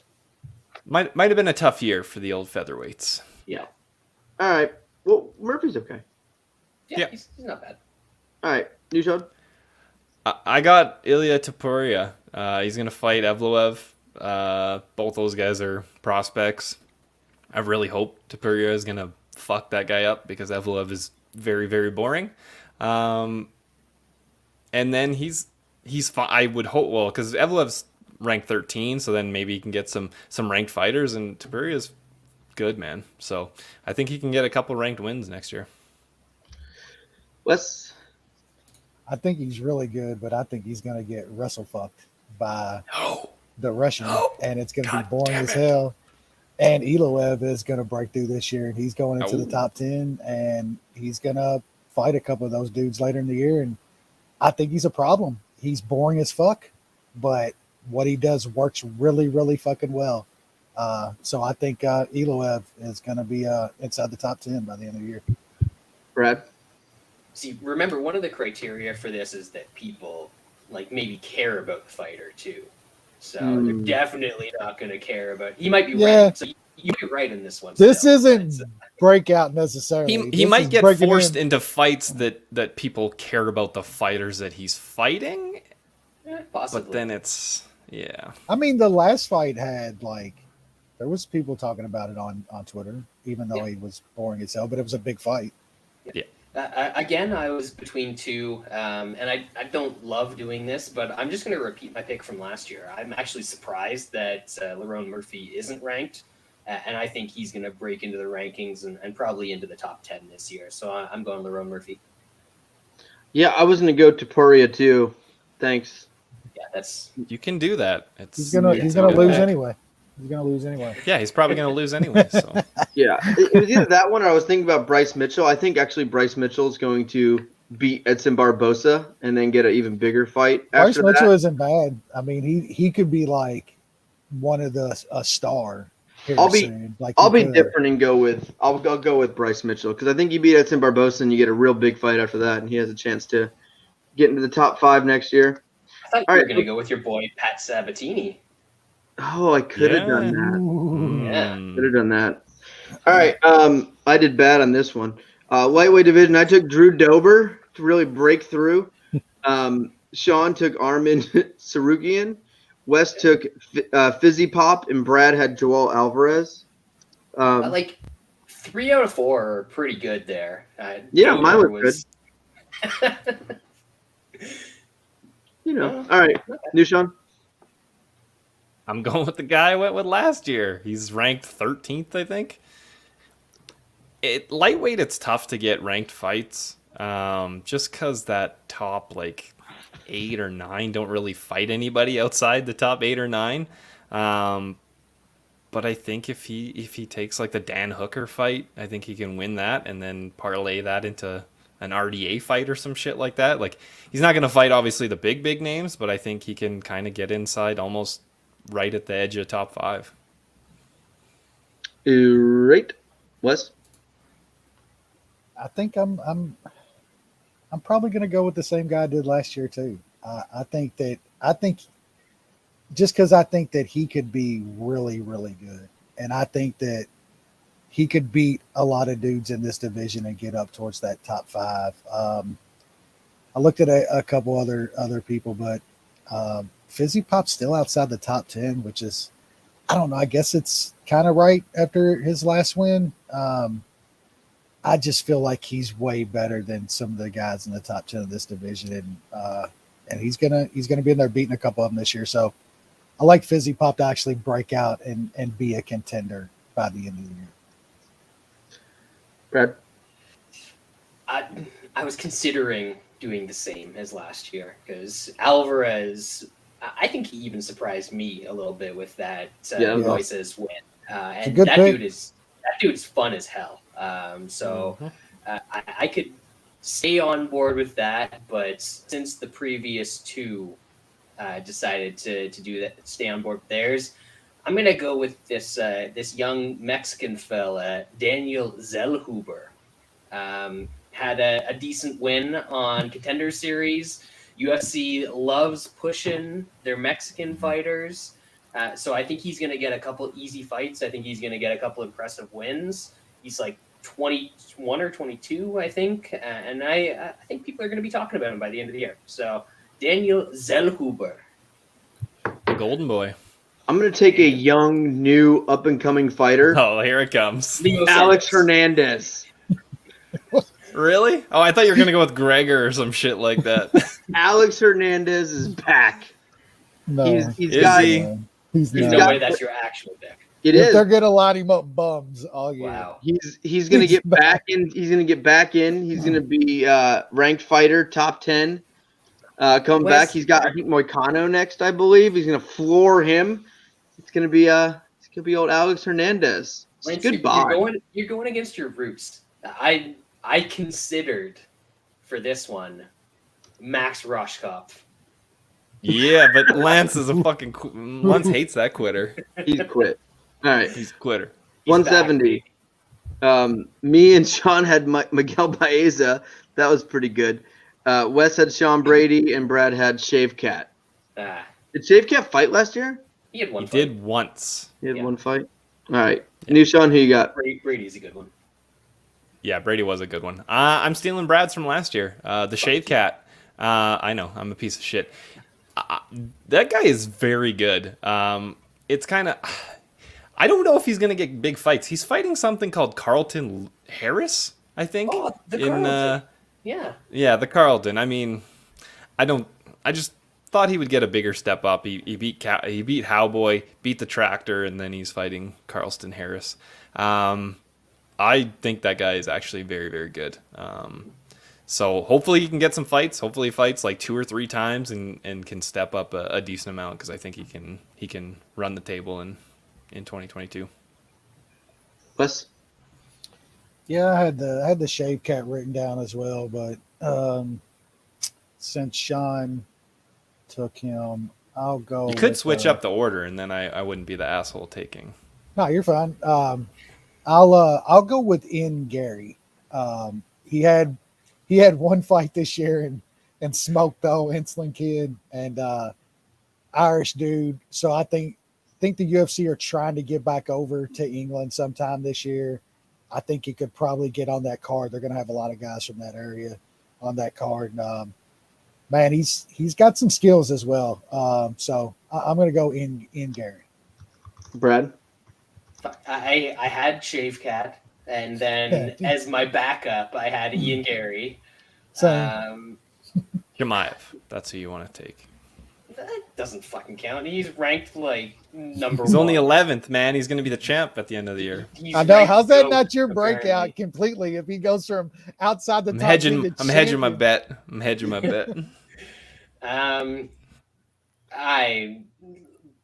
Chaos Williams. I don't fucking know. He's my third choice here. Fair. I'm gonna go Randy Brown. He's not ranked. He's an unranked fighter who's pretty good. Seems to figure some things out. He got absolutely murdered by Luque about a year or so ago. But I think Randy Brown's a lot better. He seems to be improving a little bit too. So I'm gonna go Randy Brown here. Not bad. All right, middleweight. I had Andre Muniz Munez. That's the excellent. Yep. That's very good. This is pre-murdering Jacare. Yep. Yeah. Too. Yep. Sean had Sean Strickland, also very good. Mm-hmm. Wes had Phil Hawes. Blinded by the hog. And then Brad had 2, both bad. What? Soriano and Dawkins. Soriano started out all right. Yeah. But, All right, let's go next year. New Sean? I'm sure Wes is going to be pissed at who I take. He should take him as well. It's Alex Pereira. You got to take him. He's old, so I think they're going to push him. He's in a very fun fight against Bruno Silva. I think he can win that fight because it's going to be a stand-up war. And then they're going to push him, and he's going to get pretty big names. And if he can deliver, then he can break out pretty good in UFC. Brad? Oh. You just skipping Wes? Wes? It's got to be Alex Pereira. Like it has to be. He is gonna smoke this dude next time out, and they want to run that Izzy fight, man. Like they want that fight ran back so bad. So if he takes care of business and everything works out towards the end of the year, don't be shocked to see that fight made. And I mean, if you want to see Izzy in there with somebody tough, that's going to be a kickboxing match that's got just kill you power. I mean, that's a tough fight for Izzy, man. That could be a really big fight. Alex Pereira is absolutely the breakout guy this year in this division. Brad? Alex Pereira would turn Izzy into NC double Adesanya. That's how scared he is of that dude. Yeah. As far as my pick, this one I'm tempted to go with a dude who's not in the UFC yet, and I'm not sure if he'll get there because these Polish organizations love to actually pay their fighters money and hold on to them. So I'll pick him, but then I'll have a backup. The pick is Roberto Soldic. That just crushed old boy's fucking eye socket. Yeah, he just killed Mamed Khalidov. Yeah.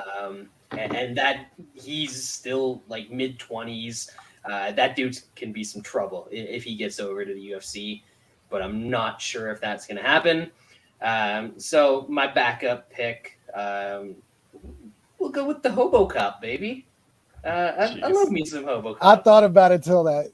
Then thinking about that last fight, I'm like, I love the Hobo Cop. Yeah. He pulled through. He's durable. He did pull through.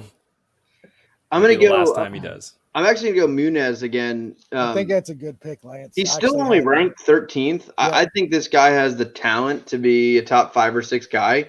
He's devastating with his jiu-jitsu. His wrestling actually is not that bad either. It's getting a lot better. I think this guy could beat anyone on any given night. So, yeah, I'll take Munez again. All right, light heavyweight. I took the Bear Jew. Sean took Jamal Hill, who died versus the Bear Jew. Wes took Jimmy Crute, who might be the worst fighter ever. And Brad took Thick Willie. Come on. Come on. Brad gets the point there. That was bad. Bear Jew? No, he didn't. Not over Thick Willie. No. Thick Willie. Nope. 2021 was the year of the thickness. Yes, it was. All right. Yep. Wait. New Sean.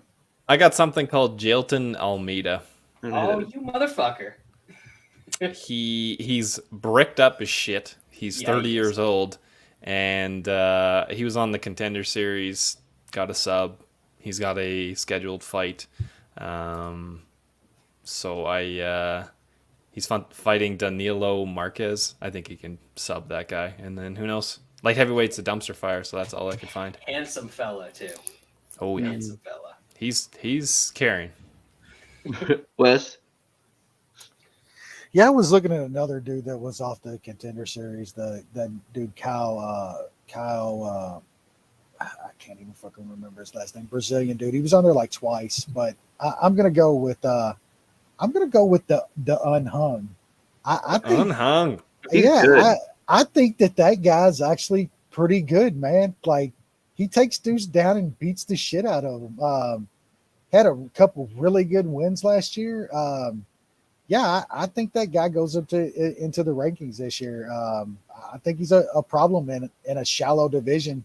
Dude's got some good wrestling and some ground and pound. Not too bad on the feet. Gonna go with the unhung one. Brad. All right, I dove deep on this one. I was gonna go with Jailton Almeida, like Sean did. He stole that. So the pick is Thick Willie. I mean, he's still gonna break through. I mean, this man breaks through condoms on a daily basis. And they got his shorts right now. God damn, he didn't have the good Venom when you picked him last year. That's what I'm saying. He broke through the Venom shorts. He had to get some baggier shorts. He had to get a bigger. This man breaks through everything. But a sleeper pick here is a Swedish fella, Anton the Pleasure Man Turkalj. Great nickname. Actually pretty good fighter too. So, you'll probably hear from him in 2022. But Thick Willie is going to break through again. Just so much power. So much centrifugal force from those hips. Obviously, Bear Jew. He's the breakthrough fighter every year. It's time to break through. Hopefully title shot by the end of the year. Everyone's ducking our man. Heavyweight, I went the Black Beast, of course. Probably do that again. Sean went he was ranked 5th. He moved up to 3rd by the end of the year. Broke through. Yep. He beat Curtis Blades. Sean went Aspinall, Wes Romanoff, and Brad the Dukakis. The Caucus brother. It was like 1988 all over again. He was riding strong right till the end of the campaign. Pretty close. All right, let's wrap this thing up. This went way too long. We went over 2 hours last year. We always do, Lance, to get used to it. I'm tired. I know. Yeah, that's fair. I'm taking Dante Mays as my breakout heavyweight. Stop. I'm going Greg Hardy, so. Woo. Who you got, Wes? I think my eye twitched a little bit when you said that. He's got Chimiev, Champ, fucking Dante Mays breakout. I'm gonna go with a dude that hopefully fights at some point. He was lined up to fight Gon, Aspinall, Bozer, all of them fell through. Though Sergey Pavlich is the guy I'm gonna go. The dude he's got one loss. It was Dareem a few years ago. Knocked out a couple bums in Gome and our boy Virginia Slim, Maurice Green. But the dude's he's a problem, man. He's just got to fight. He hasn't fought in like almost 2 years, I think. So got to get in the cage, but it's heavyweight, man. So I'm digging the bottom of the barrel here. Brad. I was thinking of going like pretty far down the board on this one. It's scary because it's heavyweight and like 1 or 2 wins could get you there. So like a dude like Martin Budai from Contender Series could knock a couple people out and get up into the rankings. But I'm going with Rodrigo Nascimento because he is one of the very few heavyweights that can grapple even a little bit. So I think he'll probably take some dudes down, get some subs, and pop himself into the rankings. I'm going to go a little off the wall here. Black Beast. John Jones. Yep. Cool. He's breaking on through in the heavyweight division. Perfect. It's John Jones. He's going to finally fight. It's going to be in the heavyweight division. He's going to beat whoever they put in front of him. It's John Jones. Breakthrough fighter of the year. Who? Could you imagine John Jones being the... More on that right away. Yep. So that'll do it for this week's show. No, Lance. God damn it. We're not done? No, we did predictions, random fucking predictions from last year. Oh my God, are you serious? Come on, man. All right, one prediction. You had a good one. All right, News Gone. You want to recap your old ones? They're pretty good. They're on here? Yes. He's Keep like scrolling I'm farther the money right. man Scroll that to keeps the right. everything together. Lance can't even scroll to the right of the fucking God. Google. I said featherweight out. Wes nailed his predictions. Yeah. I don't even remember. I said featherweight out, atomweight in. Chimiev doesn't beat a ranked fighter, and Jay gets COVID. I guarantee I hit that one. Sean had GSP beats Habib. That was close. Ooh. Diaz brothers fight 3 times each. Oh, close. Good There's one. 2. Ooh, 15,000 fans in a venue by July. That happened. I got that one. Yeah. West watered down cards and more shitty touts. Yep. Nailed it. Brad Habib comes back. Cejudo comes back, and 3 interim champs. How many There's interim only champs do we have? 2. Ah, Close. 2. damn it. Close. So close. So All right. close. You guys want to do this? Are we doing this again? Mine are real quick and very sad. Haganu has under 1.5 fights left in the UFC. Shocking. Nate Diaz only fights one more time in the UFC, and then he probably boxes Jake Paul. And John Jones has 0 fights in 2022. Wes? Sad. To your sadness. I didn't really think about anything, but I'll just go with a theme here, I guess. We will get even more watered down, shittier cards in 2022. There will be even more shitty touts all over TV and every fucking where else, shilling their picks.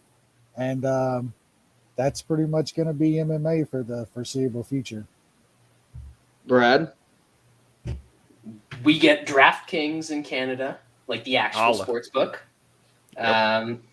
There are more Brazilian champs than all other champs combined. And there are 0 Diaz fights in 2022. Come on, now. Connor's probably fighting Nate, though, right? Is he? Nate's I fighting don't- Dustin. I don't know if this fucking Is he? bone. I don't know if his bones can hold together anymore. That cocaine's a hell of a drug, man. 0 Diaz Oh, fights. 0 Diaz fights. Lance, you got any wild predictions? 2 current champs retire next year. With the belt?